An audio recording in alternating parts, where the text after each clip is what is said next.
அரசியல் களம் நேயர்களுக்கு வணக்கம். இன்றைக்கு நம்மோடு நேர்காணலுக்காக அரசியல் விமர்சகர் ரவீந்திரன் துரைசாமி அவர்கள் நம்மோடு இருந்திருக்கிறார். அவரோடு பேசலாம். சார் வணக்கம். சார் வணக்கம். சிவா, அதிமுகவோட பொதுக்குழு கூட்டம் நாளை நடைபெற இருக்குது. ஓபிஎஸ் அவர்களை மீண்டும் கட்சியில் இணைக்க போறாரு இபிஎஸ் அப்படிங்கிற மாதிரியான தகவல் வந்துட்டு இருக்கு. எந்த அளவு சார் உண்மை? இணைக்க மாட்டார். நினைச்சா இரட்டை தலைமை கேட்பாரு.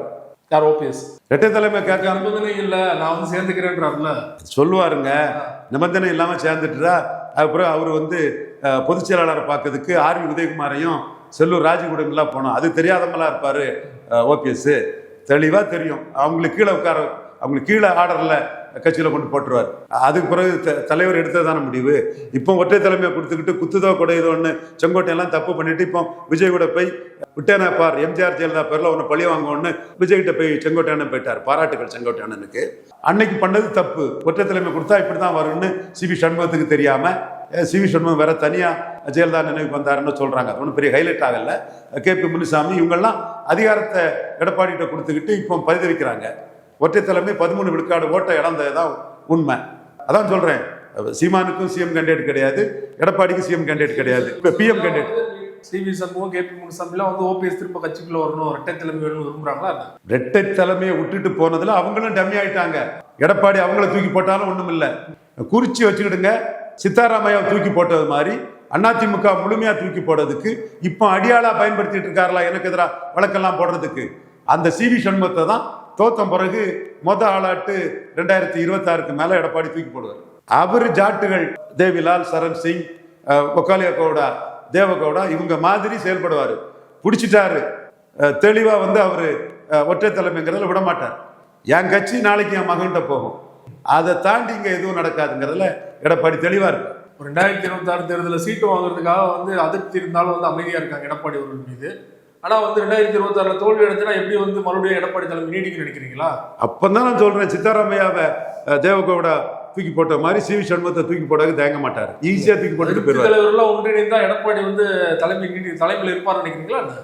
அதுல ஒருவேளையில தூக்கி போட்டுருவார். உங்க பயத்துலதான் யாரையும் சேர்க்க மாட்டாங்கிறாரு. அந்த ஸ்டாச்சர் உள்ளவங்க ஓபிஎஸ் சேர்க்க மாட்டாரு. அந்த ஸ்டாச்சர் உள்ளவங்க சசிகலா சேர்க்க மாட்டாரு. அந்த ஸ்டாச்சர் உள்ளவரு செங்கோட்டையன் தட்டி விட்டுட்டாரு. கட்சியை பிடிக்கிற அவருக்கு இது சார், பிடிச்சதை விட மாட்டாங்க சார். எல்லாரும் அப்படிதான் சார். எல்லாரும் அவங்க அரசியலை தான் பண்ணுவாங்க. இதுல நான் எடப்பாடி ஐயாவை நான் குறை சொல்றதுக்கு ஒண்ணும் இல்லை. நானே கவுண்டர் பண்ணாருன்னு சொல்லிட்டு இப்ப ஏன் குறை சொல்ல போறேன்? அன்னைக்கு சொன்னதான் இன்னைக்கும். அவரு ஜெயலலிதா மாதிரி, கலைஞர் மாதிரி ஒரு மாஸ் லீடரா வரதுக்கு முயற்சி பண்ணுவாரு. முடியாது. அதை நாங்க புல் டவுன் பண்ணி 2 ஜாதி கட்சி ஆயிட்டு போறதெல்லாம் நான் எக்ஸ்போஸ் பண்றேன். அது வேற விஷயம்.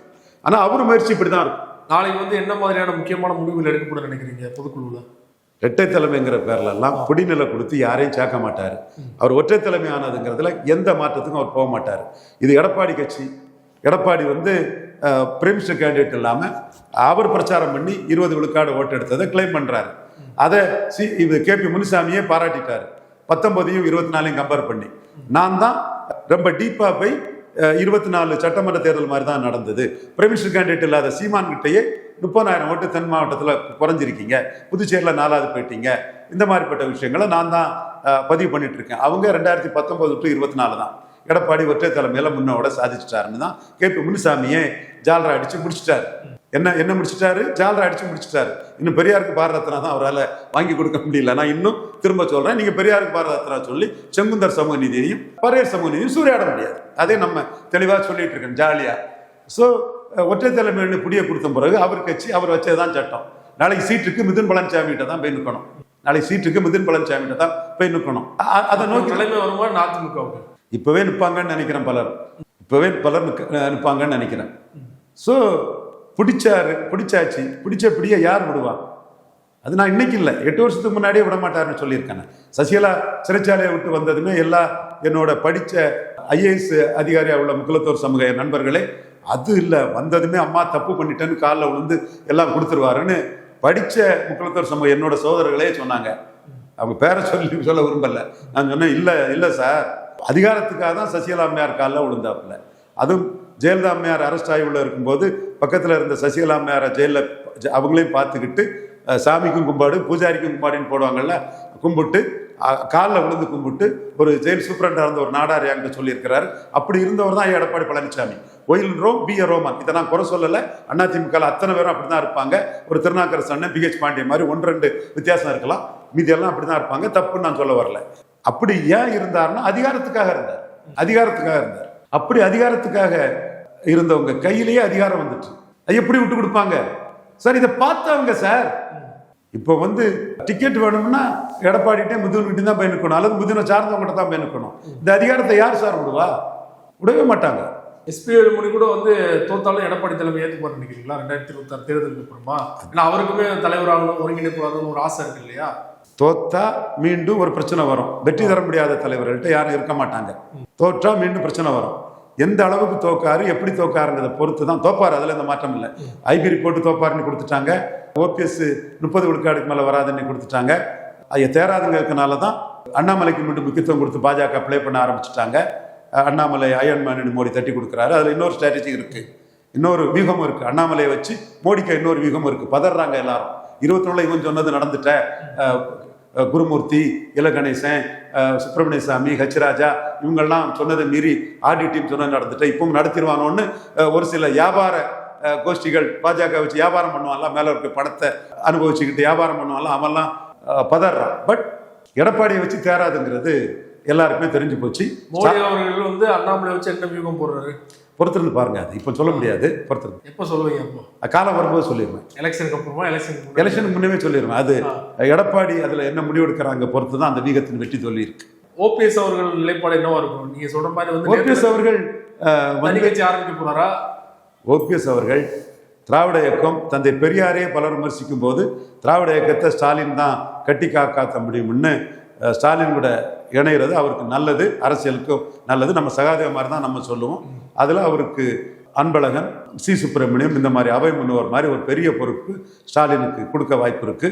அந்த இடம் திமுக இன்னைக்கு வேக்கண்டா இருக்காதான் நான் கருதுறேன். அதற்கு தகுதியானவர் ஓபிஎஸ். ஒரு நல்ல இடம் ஓபிஎஸ் இருக்கு. அவரும் அவரை சார்ந்தவர்களையும் கோபாலகிருஷ்ணன் போன்றவங்களாம் அவர் கூட நிழலாட்டே இருக்கிறாங்க. அவர் சொந்த சமூகம் இல்லைனாலும் மாற்று சமூகத்தை சேர்ந்த அவங்கெல்லாம் தெளிவாக நிற்கக்கூடிய ஒரு காட்சியை நம்ம பார்க்குறோம். என்னோட சமூகத்தை சேர்ந்தனாலும் கூட தம்பி பிஎஸ் பாண்டியன், அவரோட பையன் மனோஜ் பாண்டியன், அவர் ஓபிஎஸ் கூட நின்று அந்த பொலிட்டிக்ஸை பண்ணியிருக்கலாம். சரி, ஓபிஎஸ் டிலே பண்ணுறாருங்கிறதுக்காக அவர் டக்குன்னு ஸ்டாலின்கிட்ட போய் சேர்ந்துட்டாரு. அவருக்கு ஆலங்குளம் சீட்டு கிடைக்கும், வெற்றி வாய்ப்பு இருக்கு. அவர்கள் வந்து டிலே பண்ணுறாருன்னா, அதாவது ஓபிஎஸ் டிலே பண்ணுறாரு நினச்சி தானே அவர் முன்னாடி போய் சேர்ந்திருக்காரு. ஓபிஎஸ் அவர்களுக்கு மாற்றா ஒரு இது இருக்கும், ஐடியா இருக்கும் இல்லையா, தனி கட்சி அந்த மாதிரி. அந்த இடம் தான் என் கருத்து. ஒன்னா நின்று இருக்கலாம்னு சொல்றேன். இவருக்கும் ஸ்டாலின் கூட இணையறதுக்கு ஒரு இடம் இருக்குது. அந்த இடத்தை அவர் பயன்படுத்தி செயல்படுறது அவருக்கு நல்லதுங்கிறது என் கருத்தை நான் சொல்றேன். அவ்வளவுதான். இப்ப நான் தானே என் கருத்தை சொன்னேன். அவர் ரிசைன் பண்ணாம இருந்தாருன்னா காமராஜ் மாதிரி பெரிய தலைவராக வருவாருன்னு சொன்னா இல்லையா? அவர் ரிசைன் பண்ணிட்டாரு. அவருக்கு பல நிர்பந்தங்கள் இருக்கலாம். நாம நம்ம மனசுக்கு அது சரின்னு பட்டோமா அதுக்கு சொல்றேன். நடராஜனை நம்ம வந்து ஐயா தாண்டிங்க நாடார் வழியில கருத்து எல்லாம் ஒரு கல்லால் அடிச்சா 2 கல்லால திருப்படின்னு நடராஜனை ஓப்பனா டிக்ளேர் பண்ணி தான் பண்ணணும். சசிகலா அம்மையார் பொதுச்செயலராக விடாம சசிகலா புஷ்பா அம்மையாரை வச்சுதான் நம்ம செயல்பட்டோம். அதுல சசிகலா புஷ்பா அம்மையார் அதிமுக ராஜ்யசபா எம்பி சொன்னாங்க, ஜெயலலிதா அம்மையார் வந்து சசிகலா அம்மையாருக்கு மெம்பர்ஷிப் கார்டு கொடுக்கல, எதிரியை கைக்குள்ள வைக்கிறது மாதிரி வச்சுட்டாங்க. சொன்ன வார்த்தை தான். அண்ணே, சிறுசு பெருசோட ஹைட்டா இருக்கும், அழகா இருக்கும். பெருசு சிறுசுக்கு எந்த எக்ஸ்போஷனும் கொடுக்கலன்னே, தன்னை கவுத்துருமோன்னு பயந்ததுன்னு பெருசுன்னு சொல்லிக்கிட்டு சொன்னாங்க. உங்க வன்மத்துக்கு தானே நான் சண்டை போடுறேன், என்ன செருப்பால் அடிச்சது யாருன்னு எல்லாத்துக்குமே தெரியும்னே. சிறுசுக்கும் எனக்கு எந்த பிரச்சனையும் கிடையாதுன்னு அவங்க சொன்னது. எனக்கு எதிரி ஜெயலலிதா தான். எல்லாரும் நினைக்கிற மாதிரி சசிகலாவுக்கும் எனக்கு எந்த பிரச்சனையுமே கிடையாது. உங்க வன்மத்துக்கு தான் நான் சசிகலாவை ஃபைட் பண்றேன்னு சொன்னாரு. என் தம்பி கண்ணன் RSS இருந்தான், கோசல்ராமர் இருந்தான், எல்லாரும் இருக்கும்போது தான் சொன்னாங்க. இப்போ ஏன் சொல்றோம்னா அவங்களுக்கும் பிஜேபியில் ஒரு வெளிச்சம் வரட்டுன்னு நான் நினைக்கிறேன் மோடி மூலமா. அப்போ அந்த இடத்துக்குள்ள நாங்க சசிகலா புஷ்பாட்ட நாம தான் சொன்னோம், நீங்க சசிகலா அம்மையாருக்கு மெம்பர்ஷிப் கார்டு கிடையாது, ஜெயலலிதா கொடுக்கலன்னு நீங்க ராஜ்நாத் சிங் ஹோம் மினிஸ்டர்கிட்ட போய் கொடுங்கன்னு சொன்னோம். அவங்க ஹோம் மினிஸ்டர்கிட்ட போய் நேரில் பார்த்து சந்திச்சு அந்த போட்டோ கொடுத்தாங்க. அப்புறம் சிபிஐல போய் ஒரு கம்ப்ளைண்ட் கொடுங்கன்னு சொன்னோம். சிபிஐல மெம்பர்ஷிப் இல்லாத சசிகலா பொதுச்செயலாளராக பார்க்காங்கன்னு சிபிஐல கம்ப்ளைண்ட் கொடுத்தோம். நம்ம தான் கொடுத்தோம், நம்ம டீம் தான் கொடுத்தோம். நிறைய நாடார் நண்பர்கள் பல முறை டெல்லிக்கு அதுக்காக நாங்களே போயிருக்கோம். அதுக்கு ஸ்பான்சர் பண்ண நண்பர்கள் பேரையும் சொல்றேன், அவங்க எல்லாம் தொழிலில் இருக்கிறாங்க. எலெக்ஷன் கமிஷன்லேயும் ஒன்று கொடுங்கன்னு சொன்னோம். இந்த 3ஐயும் கொடுத்த பிறகு நான் சொன்னேன், நம்ம கர்நாடகா ஹைகோர்ட்டில் ஒரு கேஸ் போடுவோம். அதிமுக இதெல்லாம் வந்து உறுப்பினர்கள்லாம் வந்து கர்நாடகாவில் இருக்காங்கன்னு கர்நாடகா ஹைகோர்ட்டில் ஒரு கேஸ் போடுவோம் சசிகலாவுக்கு எதிரான்னு. உடனே ஏன்னே கர்நாடகா ஹைகோர்ட்டு சென்னை ஹைகோர்ட்டில் போடுவோம்னே பார்த்துடலாம்னு ஹோல்டா நின்னாங்க சசிகலா புஷ்பா. நான் கூட சென்னை ஹைகோர்ட்டுன்னா நடராஜன் ஆட்கள் 1000 பேர் அட்வொகேட் வருவாங்க, பிரச்சனை வரும்னு நான் யோசித்தேன். கர்நாடகா ஹைகோர்ட்னா கொஞ்சம் லா அண்ட் ஆர்டர் நமக்கு ஒரு சேஃப்கார்டாக இருக்கும், அல்லது ஆந்திரா ஹைகோர்ட் போடுவோம். ஏன்னா அதிமுக இருக்கிற எல்லா மாநிலத்தில் இருக்காங்கல்ல, அந்தமான் நிக்கோபார்ல இருந்து கான்ஸ்டியூஷன் வந்து போடணும்னு சொன்னாங்க. அவங்க சென்னை உயர்நீதிமன்றத்திலே போட்டாங்க. காஸ் ஆஃப் ஆக்ஷன் வர்றதுக்கு முன்னாடியே போட்டாங்க. சசிகலா அம்மையார் நடராஜனும் மன வலிமையை இழந்துட்டாங்க. பொறுப்பு பொதுச் செயலாளர்னு போட்டு காலி ஆகிட்டாங்க. அவங்க பொதுச் செயலாளர்னு போல்டாக எடுத்திருப்பாங்கன்னா அவங்க தான் இன்றைக்கும் அதிமுக பொதுச் செயலாளர் ரெட்டலே அவங்க தான் கையெழுத்து போடுவாங்க. சசிகலா புஷ்பாவை வச்சு நாங்கள் ஆடின ஆட்டத்தில் நடராஜன் ஐயா வந்து மன வலிமை இழந்துட்டார். பெரிய ஆள் அவரோட. இதெல்லாம் பலமுறை சொல்லியிருக்கிறேன். கன்ஷிராமியும் முலாயம் சிங் யாதவையும் சேர்த்து பாஜகவை யூபியில் தோக்கடிச்ச ஒரு பெரிய வித்தகர் ஐயா, அதை நான் மறுக்க வரல. அப்போ இதுக்குள்ளே இந்த பிள்ளைக்குள்ளே சைக்காலஜிக்கல் எல்லாம் வந்து வீக்கன் ஆகி மனநிலை இழந்துட்டாங்க. மன வலிமை இழந்து பொதுச் செயலாளராக விடாமல் போயிட்டாங்க. அந்த கட்டத்துக்குள்ளே நாம் ஐயா ஓபிஎஸ் சிஎம் ஆனார்னா காமராஜ் மாதிரி பெரிய மக்கள் தலைவராக இருக்காருன்னு சொன்னோம். இதில் வந்து நம்மளை ஜாதிய ரீதியாக சொல்கிறவங்களை தான் சொல்கிறேன். முக்குலத்தோர் தான் 2 வரும். அப்போ எங்களுக்கு நடராஜன் மேலே எங்களுக்கு இஷ்யூஸ் இருந்தது. நாடார்களோட தாது மணல் தொழிலுக்கு எதிராக மீனவர்களை தூண்டி விட்டார். மறவர் சமூக சகோதரர்களை நாடாருக்கு எதிராக தூண்டி விட்டார். இந்த வேலையை நெல்லை மாவட்டத்திலையும் கன்னியாகுமரி மாவட்டத்திலையும் செய்தார். அப்போ ஒரு கல்லுன்னா 2 கல் கருத்தியல்ல தான் வன்முறை சிந்தனை சிறிதும் இல்லாதவங்க. அந்த இடத்துல நாம நடராஜனுக்கு எதிராக நம்ம பணிகளை செய்தோம். 2 பிரைம் கமாண்ட் பண்ண பெருந்தலைவர் காமராஜ் படத்தை முல்லைவாய்க்கால் முற்றத்தில் வைக்கலன்னு செய்தோம். அதே நம்ம தான் வந்து ஐயா ஓபிஎஸ் வந்து ரிசைன் பண்ணாமல் இருந்தால் அவர் தான் சிஎம் மாஸ் லீடர்னு சொன்னோம். இப்பவும் நாம சொல்றோம் ஐயா ஓபிஎஸ் வந்து ஸ்டாலின் கூட இணைஞ்சாருன்னா அவருக்கு ஒரு பெரிய இடம் இருக்கு. Anything that built upon casteism alone will crack down Baba Saheb Bhimrao Ambedkar சொன்னதை புரிஞ்சவங்க. அவர்கள் வந்து திமுக இணைஞ்சானா அவருக்கு எதிர்காலம் இருக்கு. அவரை நம்பி இருக்கிற வைத்திலிங்கம் பண்ருட்டி ராமச்சந்திரன் என்ன பண்ணுவாங்க? அதெல்லாம் பேசி போகணுங்கிறதா நம்ம கருத்து. கோபாலகிருஷ்ணன் இருக்காரு, வைத்தியலிங்கம் பெரிய பவர். வைத்தியலிங்கம் கொங்கு இந்த மண்டலத்தில் கல்லர் சமுதாய சேர்ந்தவர், பெரிய ஆர்கனைசர், பெரிய ஸ்ட்ராங் மேன். சூழ்நிலையில் அவர் இதாயிட்டனாலும் கூட வெரி ஸ்ட்ராங் மேன். ஓபிஎஸ்க்கு ஒரு பெரிய ஸ்ட்ராங் மேன் தான், நாம மறுக்க வரல. பண்ருட்டி அண்ணனுக்கு பண்ணி ஆஸ்பிரேஷன் இல்லை, என்ன மாதிரி தான் இருக்காரு. எடப்பாடியை பின்னி கடத்திருந்தங்கிறதுல அண்ணையா உணர்வுல தெளிவாக இருக்காரு. ராமதாஸை வீழ்த்தினுங்கிற பண்ருட்டி அண்ணன் உணர்வு எனக்கு இருந்த மாதிரி எடப்பாடியை மார்ஜினைஸ் பண்ணுங்கிற உணர்வில் பண்ருட்டி அண்ணன் இருக்காரு. அவர் எதுவும் ஒன்றும் பண்ருட்டி அண்ணன் எதையும் எதிர்பார்க்கல. பண்ருட்டி அண்ணன் இந்த உணர்வில் தான் இருக்கிறாரு. ஸோ ஸ்டாலின் ஆப்ஷன் ஓபிஎஸ் கரெக்டாக இருக்குங்கிறது என்னோட மனப்பூர்வமான கருத்து. நான் என்னைக்கும் சரியாக தான் பேசுவேன். ஐயா அழகர் சாமி நாயுடு மகன், மக்கள் தொண்டர் மகன் விஜயகாந்த் காலில் கலைஞரும் புரட்சி தலைவர் விழுணுங்கிற இதில் தான் நான் 2011 என் கருத்தை சொன்னேன். நான் அவங்க நல்லா இருக்குன்னு கருத்து சொன்னேன். இப்பவும் நான் யார்கிட்ட சொன்னாலும் சகாதேவ மாதிரி என்னை சார்ந்தவங்க நல்லா இருக்கணுங்கிற கருத்தை தான் சொல்லுவேன். அதனால தான் வைகுண்டராஜனே சொல்லுவார், என்ன அண்ணே நீங்கள் எல்லா இடமும் ஒரே மாதிரி பேசுவீங்க, சகாதேவ மாதிரினே உங்கள் எதிரிக்குனாலும் உங்கள் மனசில் எது நல்லது பட்டதோ அதான் சொல்லுவீங்கன்னு சொல்லுவாப்புல. நல்ல மனுஷன் ஓபிஎஸ், அவருக்கு நல்லதாக தான் நான் சொல்கிறேன். அவர் தான் முடிவு. அதே போல் சமீபத்தில் பார்த்தீங்கன்னா கோயம்புத்தூரில் அண்ணாமலை அவருடைய இல்லத்தில் டிடிவி அவர்களுக்கு விருந்து வச்சிருக்காரு. டிடிவி அவர்கள் கொஞ்சம் அதிருப்தியாக இருக்காரு இந்திய அலைன்ஸ் மேலே. ஸோ வந்து அண்ணாமலை தான் சால்வ் பண்ணுறாரா, சால்வ் பண்ணி மறுபடியும் உள்ள இந்தியா இல்லை இபிஎஸ் 2 ரெட்டலைக்கு ஒரு தாமரை வேணுங்கிற எங்கள் கருத்தை தலைமை ஏற்றுக்கிறாங்க. அதுக்கு இபிஎஸ் அமனபுலா வரமாட்டேங்கிறார். ஸோ இந்த ஃபைட்டு முடிஞ்சு போன இது நம்ம வெற்றி பெற்றுட்டோன்னு எடப்பாடி பழனிசாமி முதல் பழனிசாமி நினைச்ச போது ஐயரு நாடாரும் என்ன செய்கிறோங்கிற அப்படிங்கிற அந்த அவரோட பேச்சுக்கு பதிலடி கொடுக்கக்கூடிய விதமா நான் ஓப்பனாட்டே இதை பேசிட்டு இருக்கிறேன். ஐயர் வந்து அமைதியா அவருக்கு வேலையை பார்க்குறாரு.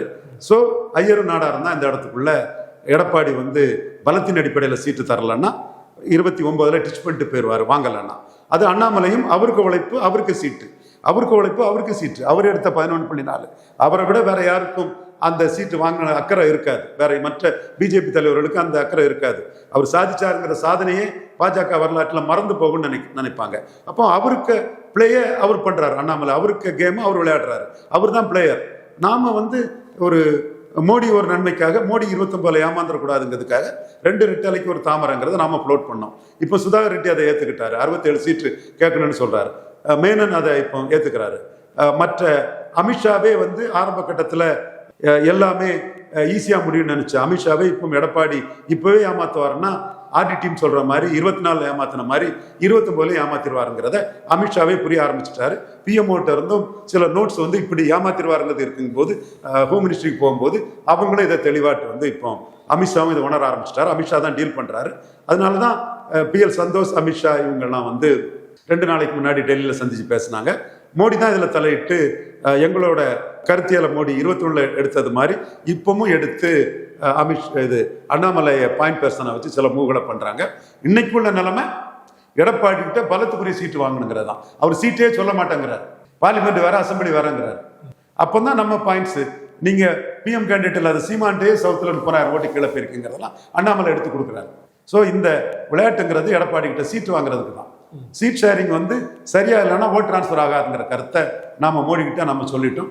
மோடி இதெல்லாம் கருத்தில் கொண்டு தான் அண்ணாமலை தட்டி கொடுத்தது, அயன்மேன் சொன்னது, இப்போ அண்ணாமலை வச்சு ஆலோசனை நடத்துறது, அந்த திருப்பரங்குன்றம் மேட்டர்ல அண்ணாமலை வந்து பிரஸ் மீட் கொடுக்கறது. ஐயோ, விஜய்ங்கிற பல நிரூபிக்காதவரை வச்சு அண்ணாமலை வீழ்த்தலாம்னு நினைச்ச பாஜக தலைவர்களுக்கெல்லாம் என்ன கப பண்ணி வயிறு எரிஞ்சு நிறைய ஜுலிசியல் சாப்பிடணும். இவங்களுக்கெல்லாம் நிறைய பாஜக தலைவர்களுக்கெல்லாம் பேர சொல்லணுமா? வேண்டாம், ஒருத்தர் முகத்தை பார்க்கணும். எல்லாம் சகோதரிகள் சகோதரர்கள். விடுங்க. ரொம்ப நன்றி சார். உங்க நேரத்தை ஒதுக்கி பல்வேறு தகவல் எங்களோட பகிர்ந்து கொண்டீங்க. நன்றி.